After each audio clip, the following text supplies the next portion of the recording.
Alright, ladies and gentlemen, MrSotko here. Welcome back to the channel. Got a whole bunch of good news stuff for you today as usual. We're going to talk a little bit more about Ethereum Classic and how it was added to Coinbase and what's going on with that currently.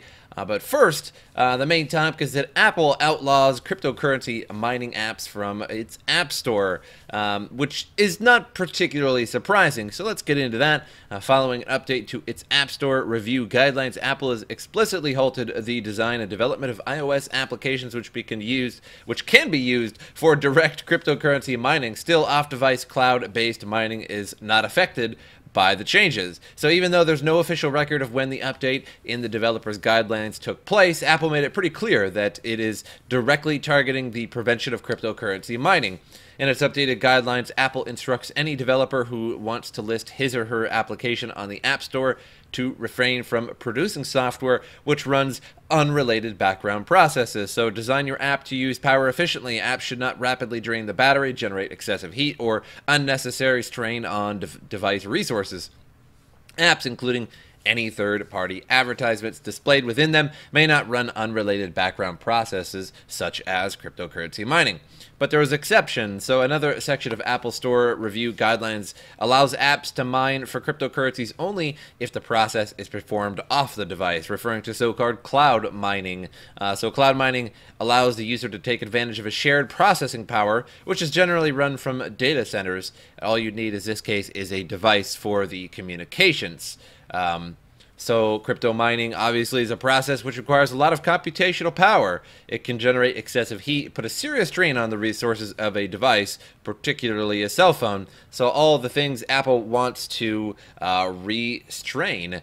So while you're highly unlikely to be able to mine Bitcoin on your iPhone, as it requires a lot of computational effort, after the recent policy update, Apple won't allow you to mine even less energy-intensive cryptocurrencies directly. So the update also attempts to halt rising concerns referred to as phone cryptojacking. It's a process where cybercriminals use scripts and apps to steal your device's computational power in order to mine cryptocurrencies like Monero, like botnets, etc., malware. It's also worth noting that Apple's move explicitly targets apps intended for cryptocurrency mining and others which drain your device's battery rapidly. So it's not a move against cryptocurrency apps in general. In fact, the guidelines allow the development and listing of apps which facilitate virtual currency storage, transactions, transmissions, and ICOs, as long as they abide by the applicable laws. It's just water today, people, so I'm not making $1,000 per sip. That's okay, because I mean my Lambo, it's on the way.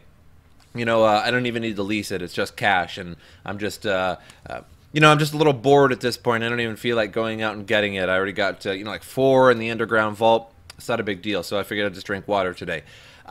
So let me give you an example, and that's Electroneum. So if you download the Electroneum app, it really doesn't actually mine on your phone. It's just sort of a cloud-based mining, and it's just sort of a mining simulator, and they just give you the coins based on your phone's hash rate, which was designed and was kind of a good idea to try and get some people into crypto, but it didn't really work. I know some people are mining it on their phones, but honestly, it's pretty futile. Maybe like 10 cents a day tops on your phone for Electroneum, just to have an app running the whole time. Not that it uses too much battery resources as far as I know, but also Electroneum is going nowhere fast at the moment.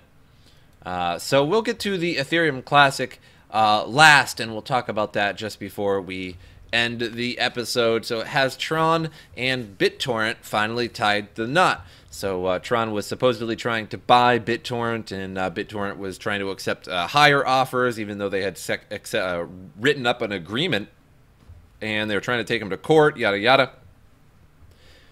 So new information has recently surfaced from Variety, indicating that the two companies have already started the legal proceedings for a corporate merger. However, both parties still refuse to comment on this matter. Rainberry Acquisition filed a change of status within the California Secretary of State due to a merger. Rainberry Incorporated, the company that owns BitTorrent, also filed for a merger on the very same day. So this closure could or would mark the end of a nearly year-long hot pursuit starting back in September 2017 that CryptoVest has been covering closely.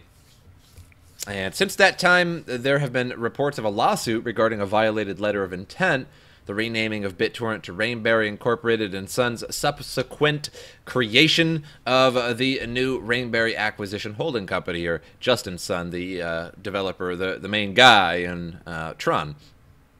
So what do they want with BitTorrent? The BitTorrent company was set up in 2004 by Bram Cohen as the first client for peer-to-peer file sharing BitTorrent protocol, which worked by breaking large files into small pieces, distributing those over a peer network, and reassembling them at the end. During the height of the protocol's activity, it was receiving 170 million users every month, including big companies who used the protocol to disperse a wide range of information.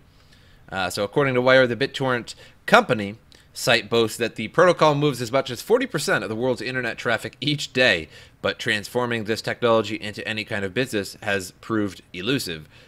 This is where Justin Sun's entrepreneurial talent comes in. It's possible that this merger is part of a bigger plan to use the newly launched Tron mainnet to facilitate peer-to-peer transactions, possibly using Tron for sharing media and information on an already widely adopted, well-tested platform, taking the BitTorrent vision and making it possible. So this could be big for Tron, although at the moment, and don't take this as like any kind of FUD, it's really just my opinion. At the moment, so far, Tron has done absolutely nothing. They created a mainnet, but still, Tron, what are you doing exactly? Is it really that cool and that big that you can't just say, hey, this is kind of like what we're doing, a decentralized internet? Still, that doesn't give me anything. That isn't the internet already decentralized? What are you talking about? So give us some more info, Tron. I'm excited to see what Tron is going to be doing in the future, but at the moment, when you just keep saying, yeah, we're going to do something, and you keep poking and poking, that's just not giving us anything. So this could be huge, but let's give it some time. So Twitter experience worsens.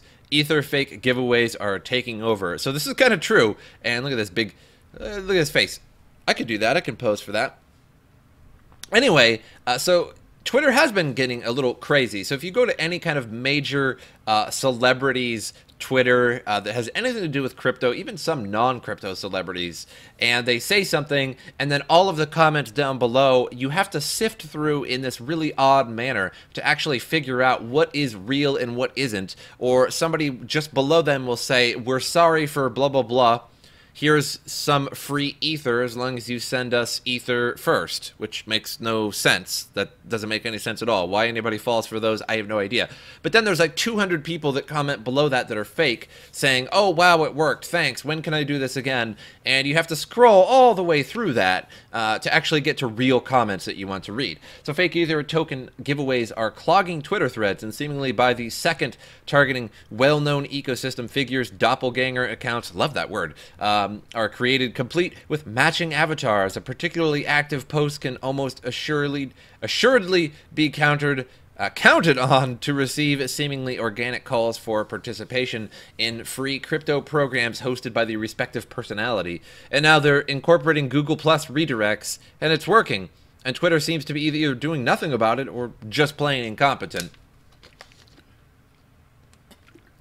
Which is true. Any big celebrity, they just have it'll say, like, instead of like at Laura Shin here, it'll be like at Laura Shin with an L instead of the I or something, so that it looks exactly like the person. And then people are actually giving away, it'll say, oh, you know, free ether, as long as you send me 0.3 ether, we'll send you back 3 ether. Or if you send us 0.1 ether, we send you back a whole ether, whatever. And people are actually following this, falling for it. You can look at the Blockchain Explorer, their wallets, and they're filling up with ether, literally. People are actually doing this. I'm sure it's dying off a little bit, but particularly when it first started, it was pretty huge. Quite the clever scam. Ari Paul, investor guru from Block Tower hedge fund fame, was on another multiple tweet philosophical lecture, spaced out and numbered. The topic was a meditation on over-the-counter and regular exchanges, impacts on price. It proves so interesting, no personage less than Laura Shin, Forbes journalist, popular podcast host, and ecosystem gadfly attempted to read. She soon came up against what more and more Twitter users are facing: fairly elaborate ether come-ons, fake giveaways using mirrored accounts. Mr. Shin's trademark Valley Girl patois could almost be heard echoing through her corresponding response tweets of disgust and alarm. I already wrote an interesting thread, but FYI, at Twitter and at Jack by Experience Reading, it was marred by all the spam accounts touting free Ethereum. That just made it harder for me to find the real discussion. Just a few clicks later, and she discovered another awful truth. She'd been personally compromised. Someone with the account at Zayden J was using Miss Shin's professional reputation and likeness to tactfully approve a 10,000 Ethereum giveaway. And it directs readers to a website asking for payment. The scam even went so far as to create a thread conversation about the giveaway, and in effect dialoguing with itself. If you're late for this event, the fake Laura Shin posted below the landing page advert in the thread, you'll get your investment back at once. A little more digging, and she found the offending scam post garnered a quick 28 likes, which were probably from bots designed for the very purpose. These could seem rather enticing to cryptocurrency noobs, and thus the problem. In utter exasperation, Miss Shin, the real Miss Shin, tweeted, "Someone please create a better Twitter. This is ridiculous." At press time, the offending address Zayden J was scrubbed by Twitter, taken down permanently, and way too late. So over 4,000 Ethereum scams logged, hundreds ongoing. Miss Shin's platform, her access to movers and shakers within the industry, made it easy for Twitter to recognize the problem and take immediate-ish action. But again, it was too late. It went out there, and no doubt some were probably lured. It, of course, isn't just Miss Shin who is being hounded. So some transactions there. For whatever reason, Ether tokens made these sorts of scams very easy. Part of the standard mafia and co-founder of crypto-related startups Bloom Incognito, John Backus, performed a quick back-of-the-envelope calculation about Ethereum-related scams. He found Ethereum scam giveaways staggering numbers. 8,148 ETH received between scams and baits. A fool sent 30 Ethereum to fake Eric Voorhees. Over 4,000 scams logged. Almost 700 ongoing scams logged. He was quick to differentiate scams related to Twitter. Roughly 500 of that number derived from the social media site. And of the overall thousands of Ethereum giveaway frauds cataloged, his calculus includes any kind of scam, including phishing scams that have nothing to do with Twitter, he typed. So it's to the point where a tracking website exists to keep abreast of Ethereum scams as they happen, are discovered and end. Appropriately titled Ethereum Scam Database. It's maintained by MyCrypto and includes a GitHub reference along with detailed reporting instructions. The project is open source, however, all reports end up in a private Slack to protect people's identity. The reports can be read by all team members of MyCrypto, and they can decide whether the report makes it to the blacklist they explained. So MyCrypto recommends using cold storage, buy a Ledger Nano S or Trezor, bookmark your crypto sites, use those bookmark and only those, only send funds to trusted addresses. Unless you accidentally bookmark a fake site, then that's not good. Double check what address you're sending Ethereum to. Look up the address at etherscan.io and check if there are bad reviews. Never trust any Discord, Slack, Telegram, Reddit message. Don't ever fall for messages that say you can get a free Ethereum or that a hack has occurred. So indeed, these are all over the place, and you know, I'm actually a little disappointed that they didn't show any specific examples of these, but honestly, you kind of don't need to. You can go to like Vitalik Buterin or Charlie Lee or honestly just about anybody, and if you look around enough, 1 in like 3 Twitter handles has some kind of fake handle, and usually it's on one of their latest posts or second or third latest post, and you know, just below their main post, the first post is some kind of look-alike. It'll be like the exact same picture, and it'll be like, well, we're sorry for the inconvenience, or just as a way to say thank you, you know, send us 0.5 Ethereum and we'll send you back 5 Ethereum. There's no reason that you would ever need to send somebody Ethereum to actually receive more Ethereum. That would be like me saying, hey, if you send me $10, I'll send you $100. Why? I mean, why do you have to send me $10 first for me to give you $100? You wouldn't trust that in the real world with money, with fiat. So why would you trust that with crypto? But apparently people do, and a lot of Ethereum is being wasted on that. So here are 5 probable reasons Coinbase added Ethereum Classic. So they added this just, well, they haven't added it yet, but they're talking about adding it within the next few months. They're going to add it at some point. Hopefully they don't just ninja add it and they actually add a specific date later on, because Bitcoin Cash, that was a big problem. So, fitting the digital asset framework, Ethereum Classic fits most of the points in the digital asset framework, a document used to estimate the stability and promise of digital assets. Items include organic adoption as airdrop coins or hard forks of different rules. Since Ethereum Classic has survived for 2 years after the fork, it is starting to look like a separate altcoin, not one attempting to force its way with exchanges. But other factors such as liquidity, adoption, a good team, and a clear roadmap put Ethereum Classic on the radar, sending it for review and acceptance to the Coinbase executive team. So in case you didn't notice last night's video, Coinbase Twitter announced that it will, see if it's on here or not. Nope. So they basically announced on Twitter about sometime last night and saying that they were going to add Ethereum Classic in the next few months, and because of that, the Ethereum Classic price on exchanges absolutely boomed. Everybody's selling everything for Ethereum Classic, even though there's really no date yet. So just be careful with that. Healthy trading volumes. Ethereum Classic has proven to be more than a one-off sensation. The project has managed to enter exchanges while the crypto market was still farther from mainstream attention. This means that Ethereum Classic is not a one-off wonder and may offer more reasonable volatility due to the larger number of market participants. Ethereum Classic volumes have fluctuated between 1 million and above 6 million in 24 hours.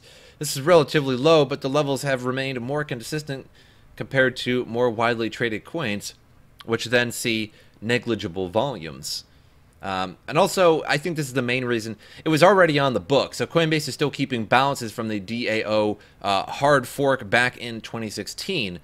Some users may have withdrawn coins, but others would find a nice gift sitting in their wallets ready for trading and potentially reaching for the moon, or at least performing well enough in the short term. With a familiar name and a relatively wide community, Ethereum Classic is certain to spark interest. Let's not forget that Litecoin was added to Coinbase before starting its phenomenal climb last year. So they already had that fork a while back, so it's kind of already in the system to some degree. It's accepted by regulators. Coinbase is careful not to list assets that may be deemed securities, and since Ethereum Classic is a platform asset and a utility coin, it would have no such problems. At the same time, Ripple was facing increased scrutiny and more arguments that it could be seen as a security. Recently, Ethereum Classic also became one of the assets approved by the Thailand market authorities, along with Stellar, increasing its foothold in Asia. So, you know, it appears that Coinbase does not want to add anything that is a security. And there is that whole Ripple and Stellar debate, are they securities or not? So coins that generally have their own platform, their own blockchain, are typically seen as not securities. Now, it's not set in stone because nobody's really defined it exactly yet. But from what I gather from news sources and etc., anything with its own blockchain is not a security. Rather, something like as an ICO or an ERC20 token that rides on the Ethereum blockchain is a security because it's sort of tied to a company. They have to sell. So, like, let's say I'm making a company and I hold an ICO, and which is all said and good, but I sell my ICO token, an ERC20 token, and that token is really designed to be sold and then used on the platform that I make, and used to fund my project, if you will. So it's kind of a security in that sense, and the SEC hasn't officially said anything about that just yet. But that seems the way it goes. So something that might not be a security would be like Vertcoin because it has its own blockchain. But we'll have to see in the future. So Coinbase is really slow to add new things. So Ethereum Classic is the next, and that's okay. So it's a known technology. Unlike Nano, Ripple, and a handful of tokens, Ethereum Classic has a proven wallet and is a known technology with no unexpected glitches. Projects like Tron have also expressed interest, as well as Omisi Go, but so far Coinbase stuck to the familiar and time-tested. Some believe Ethereum Classic is a relatively boring coin, but it is present in derivative instruments such as the Grayscale Capital Crypto Derivative Investment Fund. Wow. And for users of Coinbase, this may be a welcome addition to diversifying their portfolios. Certainly, Ethereum Classic has its network of critics and detractors, and is seen as a bit of a boring asset. I kind of agree with that. The current criticism is that the Ethereum Classic is seeing only a handful of transactions, and its network has a lowered hash rate. But the renewed popularity of Coinbase may create new interest in this asset, as it did with Litecoin, making it more significant in the crypto ecosystem. However, the listing does not guarantee a higher price, as some tokens owners may decide to sell after receiving their balances. So usually it's going to bomb once it actually goes on the exchange. It'll probably go up for a little bit and then bomb once they sell it.